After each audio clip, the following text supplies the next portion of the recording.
Teenage Mutant Hero Turtles, Teenage Mutant Hero Turtles, Teenage Mutant Hero Turtles, Heroes in a Half Shell, Turtle Power! Wait a minute, aren't they ninjas? The Teenage Mutant Ninja Turtles! You may have heard of them, or you may not, but for those unfamiliar, allow me to give you a brief summary. The Teenage Mutant Ninja Turtles got their start in 1984, coming from the minds of underground independent comic book creators Peter Laird and Kevin Eastman, basing the idea of combining something that was slow as a turtle with something as fast as a martial artist. The initial comics were a surprise hit, with a few nibblers here and there to license the brand. One of those nibblers that they found was Mark Friedman, a freelance agent who was in charge of representing different intellectual properties, while helping out with making the deals, as well as being the self-proclaimed fifth turtle in the group, as we'll see in a moment. For you see, he was looking for the next big IP to license to a toy and entertainment industry, and he foresaw the potential of the Turtles from this dynamic duo. They accepted Mark's offer, under the pretense that they have full creative control over all decisions going forward. So a deal was set, with Mark having the difficult task of selling the idea of this property to a company with the help of a big foam rubber turtle provided by the guys. The task was actually quite difficult, with many not seeing the appeal of turtles being heroic or the color green being particularly attractive.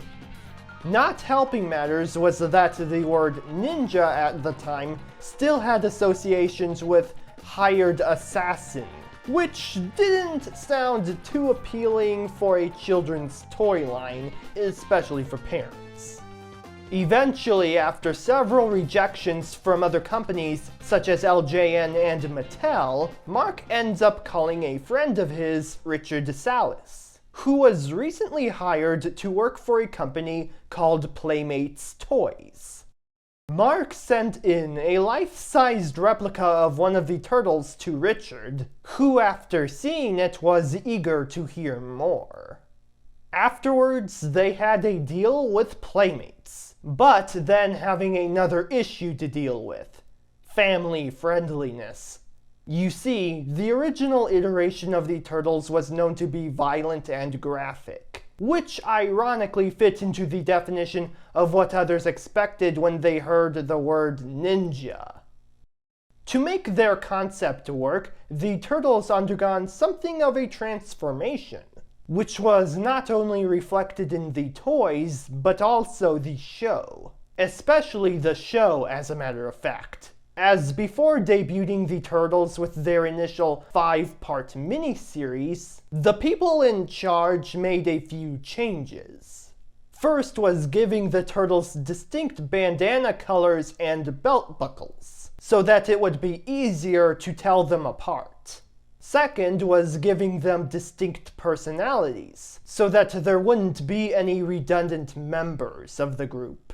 So the first member, Leonardo, or Leo for short, would be the balanced and level-headed leader of the group, and the one to take his martial arts studies the most seriously. Next would be Donatello, or Donnie for short, where he would be the brains of the group, creating all sorts of inventions to help the Turtles on their journeys. Then there's Raphael, or Raph for short, who was initially the wise guy smart aleck member of the group, where he would be more of a tough guy than a smart aleck who makes wisecracks. Though of course, he still maintains his heart of gold, especially to his friends. I feel the reason why they did this was so that down the line, that there be a way to distinguish Raph from the true funny man of the group, Michelangelo. Or Mikey for short. for he would be the fun-loving, footloose, and carefree member of the group who would always be down for a good time.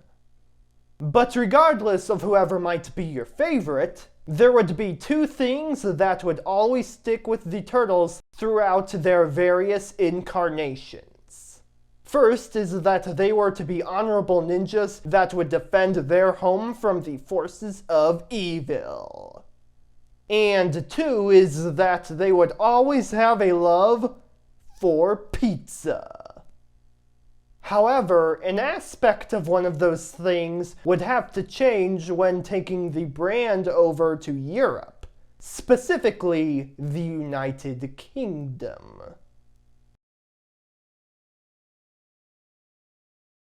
In 1974, the iconic Bruce Lee film Enter the Dragon would make its way into UK theaters.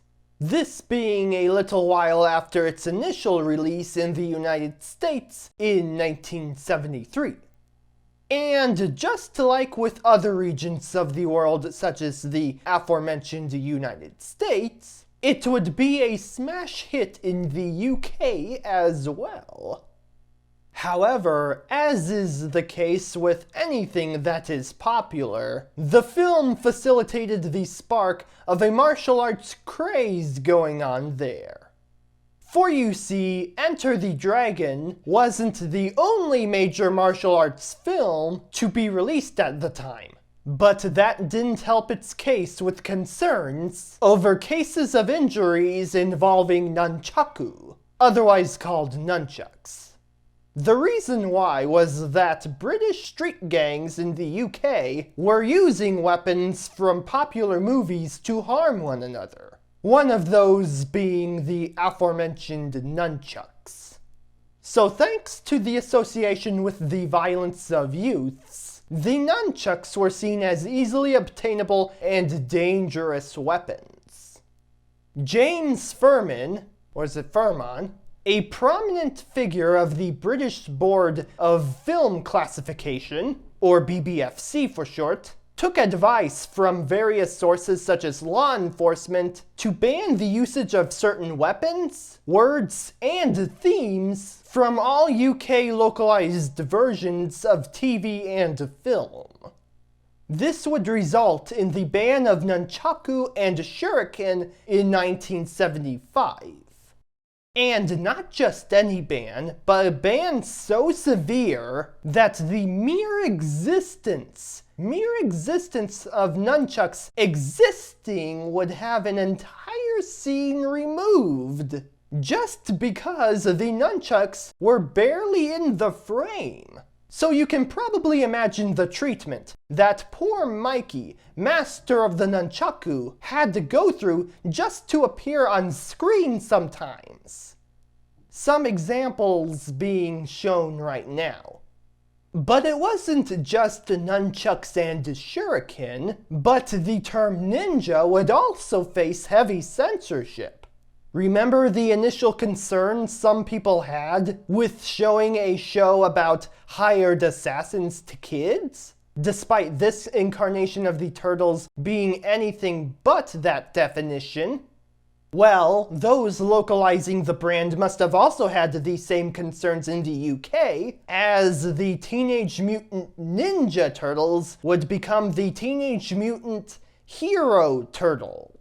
And just as with the nunchuck censorship, there would also be censorship to just about every mention of the word ninja in the show, or in general. That being regardless of whether it would be a good or a bad guy, just as with the case of nunchaku. This censorship also applied to many nearby countries, including Belgium, Germany, the Netherlands, Austria, Poland, Hungary, and all of Scandinavia. At least to what I could find anyway. Some differed a bit though, such as Germany and Austria having native language dubbed versions based on the UK edit. German Turtles, anyone? In any case, the producers and writers of the original United States version of the show would eventually start to do a bit of censoring themselves.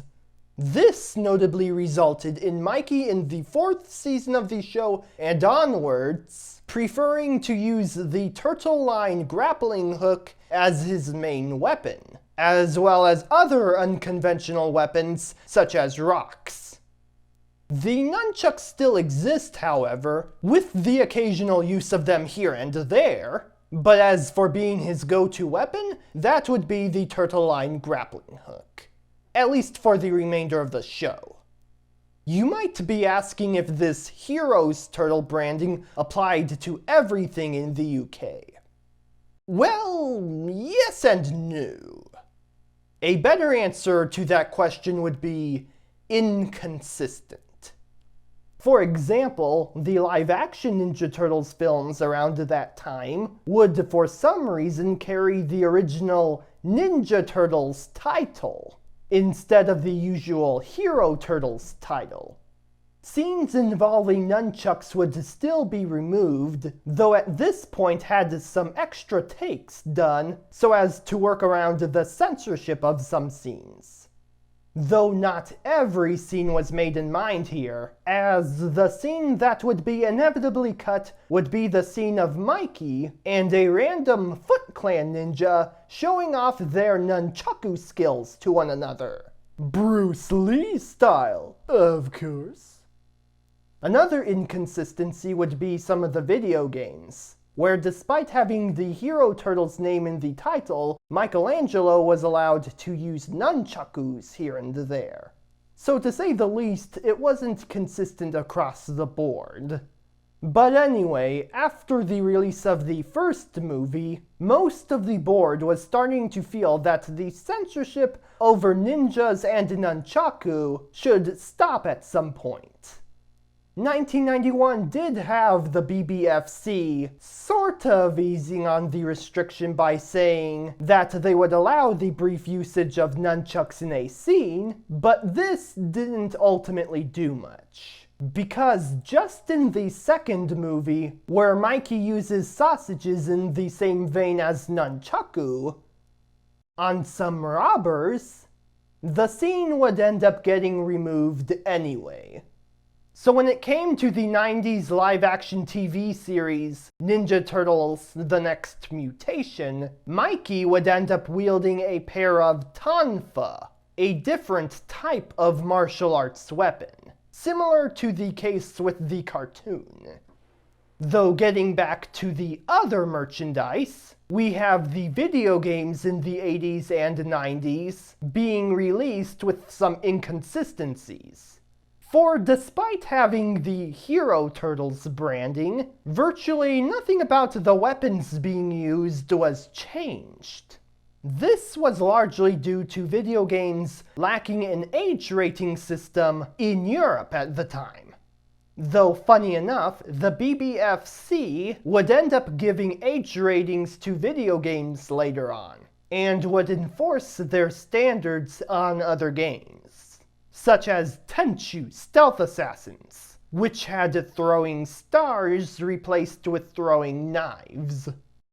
I should mention that the BBFC would only rate the more mature video games, as the ELSPA would at the same time rate games for younger audiences. Though that didn't stop Final Fantasy VIII from changing the name Nunchaku to Shinobu, or Sticks of Death in Japanese. Last but not least were the toys, where despite them also being branded as Hero Turtles, would still have action figures come out with nunchucks, and sometimes even throwing stars, if said characters were to wield them. Though perhaps the most inconsistent of the merchandise would be when some merchandise couldn't decide on what weapons the turtles would carry, sometimes even getting the colors mixed up in the process. The result would actually make national news of parents complaining about how these color weapon inaccuracies would make the merchandise come across as cheap bootlegs and rip-offs despite technically being official. Eventually, the BBFC would decide to loosen up with all of these ninja censors in 1999. Though would still keep an eye out for any weapons that were seen as realistic and easily obtainable, as well as having a more context-based approach, as opposed to the mentality of, that weapon is there, let's get rid of it. So no more weapon removal just because it appeared in a scene. Though would be a little harder on weapons such as knives at the time.